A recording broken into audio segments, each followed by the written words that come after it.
PRP എന്ന് പറയുന്നത് അതായത് പ്ലേറ്റ്ലെറ്റ് റിച്ച് പ്ലാസ്മ.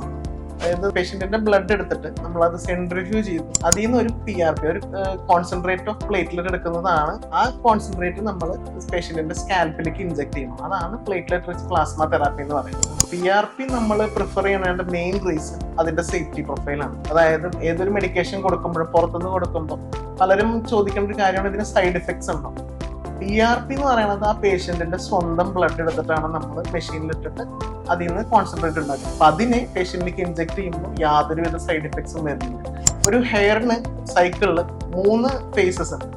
ഒന്ന് അതിന്റെ ഗ്രോത്ത് ഫേസ്, ഒന്ന് അതിന്റെ റെസ്റ്റിംഗ് ഫേസ്, ഒന്ന് അതിന്റെ ഫോളിംഗ് ഫേസ്. അതിൽ ആ ഗ്രോത്ത് ഫേസിന്റെ അളവ് കുറഞ്ഞു കുറഞ്ഞു വന്ന് അത് മൊത്തത്തിൽ ഒരു ഫോളിംഗ് ഫേസ് അല്ലെങ്കിൽ റെസ്റ്റിംഗ് ഫേസിലോട്ട് പോകുമ്പോഴാണ് ഒരാൾ ഹെയർ ഫോൾ നന്നായിട്ട് കൂടും. പക്ഷെ ഈ ഗ്രോത്ത് ഫേസിന്റെ അളവ് കുറയാൻ തുടങ്ങുന്ന സമയത്ത് തന്നെ നമ്മൾ അതിന് സപ്പോർട്ട് കൊടുക്കുകയാണ്. ലൈക്ക് PRP, അതിന്റെ കൂടെ കഴിക്കാനുള്ളതും തേക്കാനുള്ളതായിട്ടുള്ള മെഡിക്കേഷൻസ്, അതൊക്കെ കൊടുക്കുമ്പോൾ വരണതെന്ന് പറഞ്ഞാൽ ആളുടെ ഹെയർ അവിടെ റീറ്റെയിൻ ചെയ്യും. പിന്നെ പുതിയതായിട്ടുള്ള ഹെയർ ഫോളിക്കിൾസിന്റെ ഗ്രോത്ത് ഉണ്ടാവും. പിന്നെ അത് നമ്മൾ ഡയറക്ട്ലി സ്റ്റെം സെൽസിന്റെ അടുത്തേക്ക് കൊടുക്കാൻ ശ്രമിക്കുന്നത് കൊണ്ട് തന്നെ അതിന്റെ റെസ്പോൺസ് മച്ച് ബെറ്റർ ദാൻ ഏതൊരു അതർ ട്രീറ്റ്മെന്റ്.